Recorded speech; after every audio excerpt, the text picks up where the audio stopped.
Hi everyone. As many of you might know, my work is all about energy and connection, and in fact my whole life seems to be about that now. Over this last 2-3 weeks, or maybe a little bit more, the universe has decided to just bombard me with stuff about connection, and so I thought I'd do a little video. So as always, I'm putting forward here my thoughts. I'm not trying to convince anybody of anything. If it fits, fantastic. If it doesn't, fantastic also. But so many things have happened.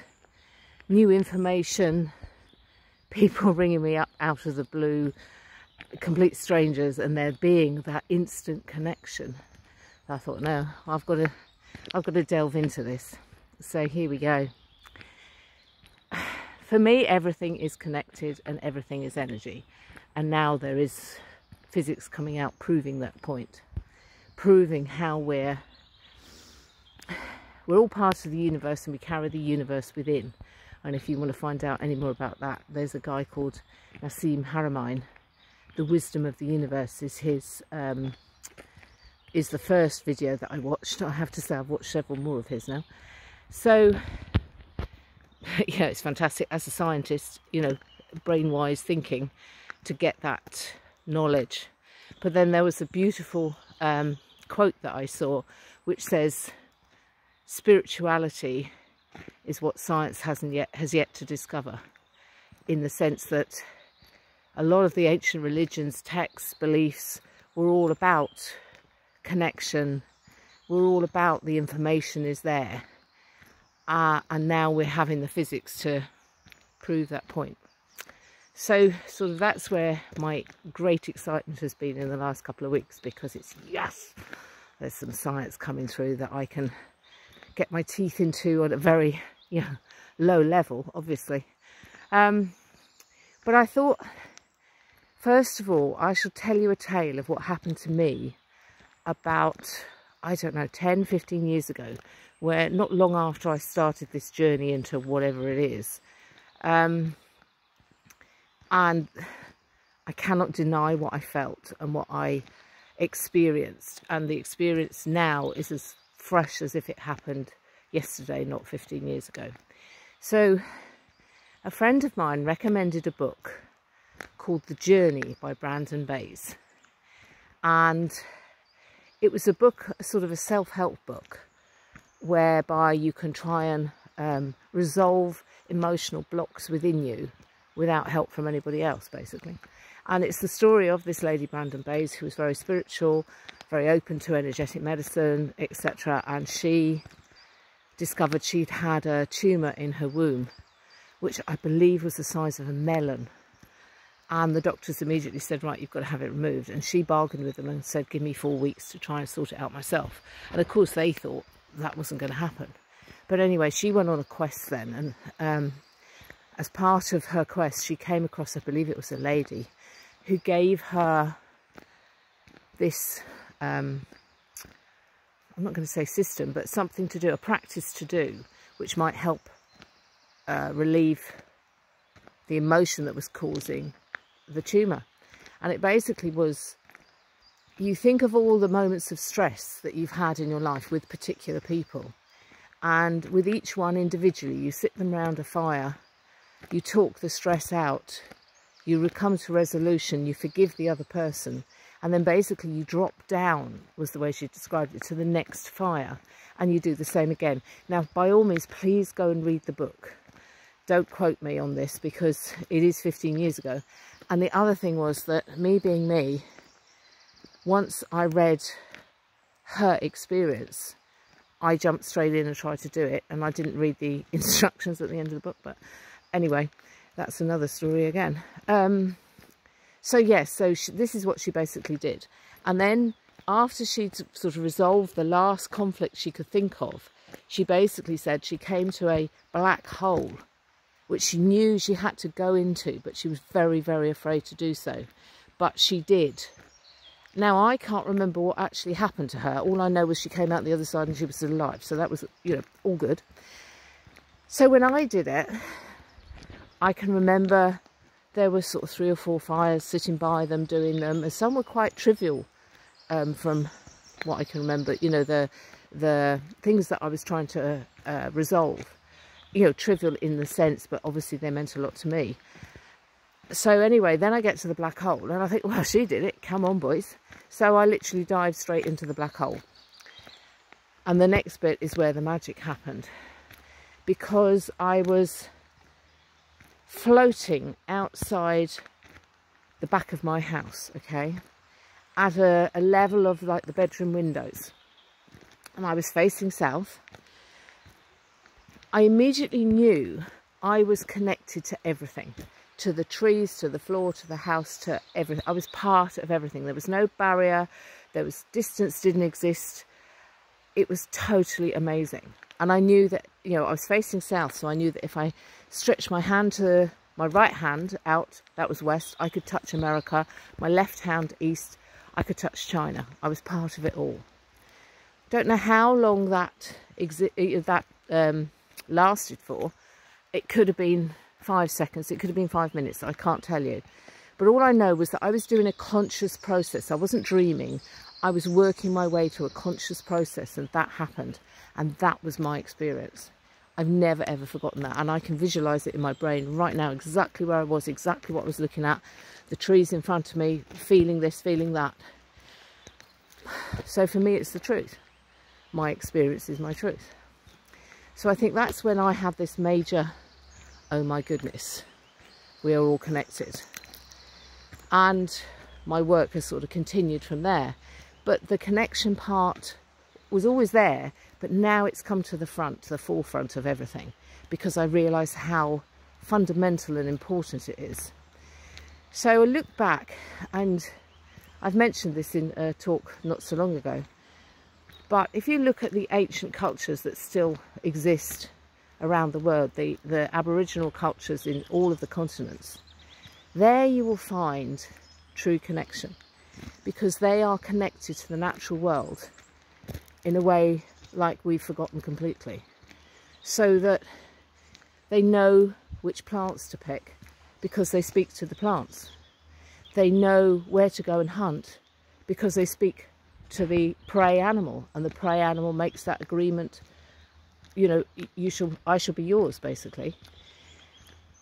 And I told the story of my friend Jane. Her husband was a wildlife photographer, or not a wildlife photographer, but a photographer for National Geographic, and he went into very remote parts around the world, and he was in a very, very dense jungle with the native people, and they were on a hunt, and it was so dense you couldn't see the sunlight. There were no trails, no tracks, and they were out for 3 hours or something, came back from a different direction to the actual village. And then Giles asked, how do you do that? How do you navigate? And the chief just sort of said, well, we ask the animals. And Giles said, what, you speak to the animals and they tell you? And he was sort of, yeah. And can't you do that? And when Giles said, well, no, I can't, that was a source of amazement for the villagers. You know, he was telling the children of the village, he can't speak to animals. It's almost like us saying, he can speak to animals. So there you have a living embodiment of that connection that's there. And that connection has not gone away. This is the thing. I think it's our culture and our civilization, I say in inverted commas, that has dampened that down. It can't be controlled. I mean, I'm loath to go there, but some religions, I would say, are about control. So they don't like people having that part of them that is not controlled. And so things have been damped down. As I said, I'm not in any way denigrating religion in any way, shape or form, because it provides so much for so many people. But there is definitely a case where this connection has got lost by being told it can't happen, and the science can't explain it, so therefore it doesn't exist, when in fact it is fundamental. That connection is the basis of everything, energy and connection. And I think we're on the cusp of finding our way back to that connection. And it's not just to the trees and the animals, just, I say again, in inverted commas, it's between each other. Because it's a case of when you realise that when you do something to somebody else in anger or pain or whatever, you're actually doing it to yourself, because you're that intimately connected through the energy of the universe. And we seem to be in the Western culture with these little individual units, if you like. And the most successful unit is the one that has the most toys in the box at the end of their life. Nothing obviously could be further from the truth, because at the end of the day, those things can't buy you happiness, can't buy you that connection. That's all there really is that connection and that energy. So again, synchronistically, there have been various horsemen on various podcasts talking about connection. And they're talking the connection to the horse. Some are going much deeper and talking connection to everything. And I honestly think the horses are a catalyst to us finding our way back to connection. Because so many people now in the horse world, and again, that's a niche world, I understand that, but they are finding the magic of connection. They're finding that when they stand still with their horse, realise their emotions, open themselves to that connection, they get it. The horse gets it. The horse does something, and their minds, the people's minds are blown. They didn't realise that could happen. And so once they realise that can happen on that level, it starts to creep in, well, why can't it happen with everything?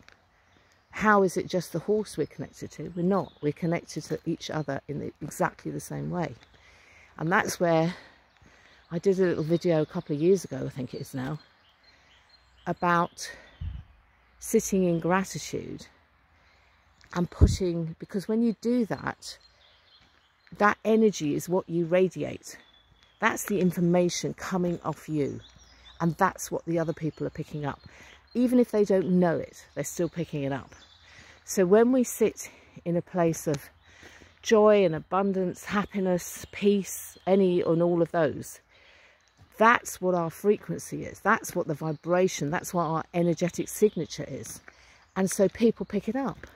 And I've been blessed that I've had talks, just talked with somebody on a very sort of natural basis, not working or doing anything like that, within my work.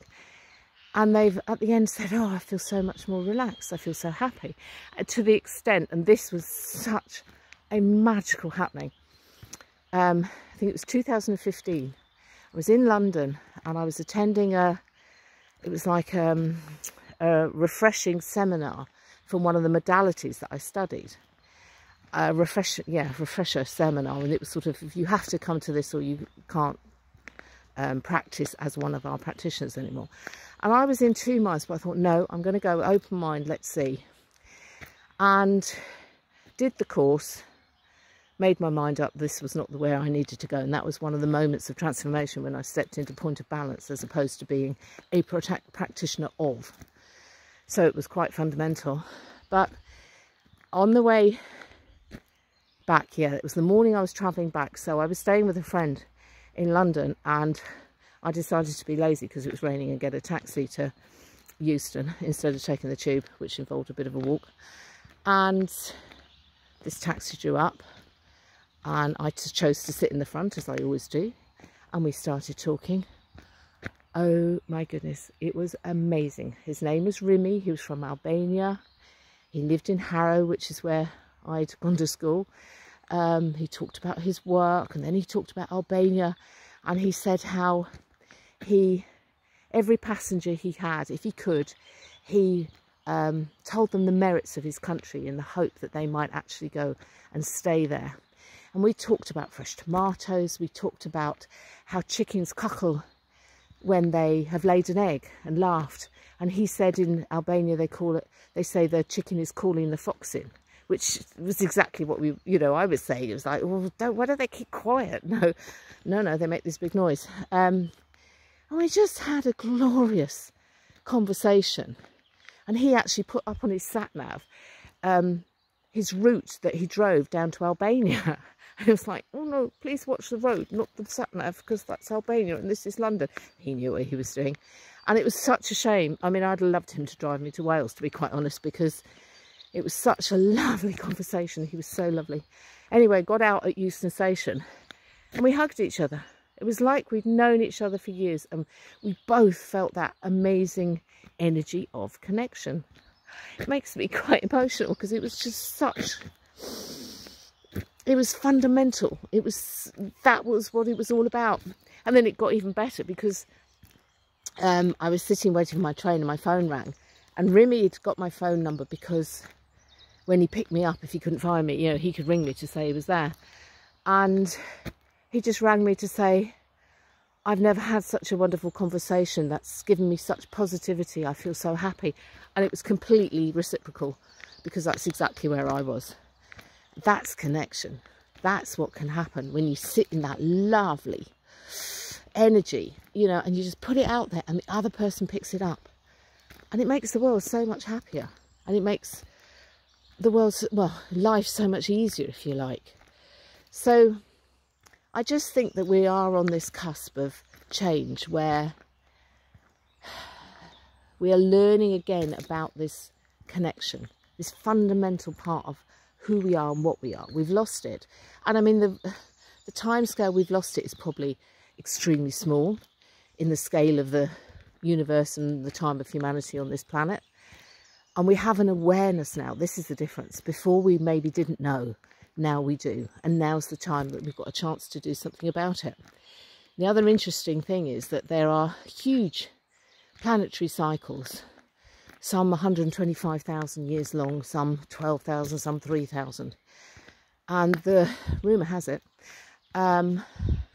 we've just come, all three planetary cycles, have all ended at the same time.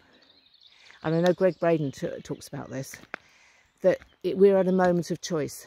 We can make the decision now how we go forward. So do we carry on in lack and fear, or do we go into love and abundance? And I truly think, again, that this is what's happening. This massive groundswell of understanding of connection and the energy is giving people a different way forward, a better way forward, so that they realise that the material things which have been made out to be so important are not what it's about at all. It's that inner connection and the realisation that we are just energy. And when we can raise the vibration of our energy to the positive emotions of love and abundance and gratitude, we actually help the world. And again, people will say, well, that's a load of bunkum, putting it politely. But they've shown it. The Heart Maths Global Coherence Initiative has got monitors all around the world, random number generators, putting out ones and noughts. And they found that when there is a huge emotional shift within the world, such as the death of Princess Diana, wars, the tsunami, the readout from the random number generators becomes ordered. The emotion of the people changes the energy of the world. So I think I'll just leave it there and say, just realise how powerful each and every one of us is. How much control we actually do have over the way we feel, the way we react, and what we put out, and how we can help other people by basically helping ourselves. So I'm going to switch this round so you can, not my face, but a beautiful spring morning. No leaves on the trees yet, but the buds are there, and we have blue sky, and we're here, and aren't I lucky? So sending you all lots of love and hugs, and hopefully speak soon. Take care.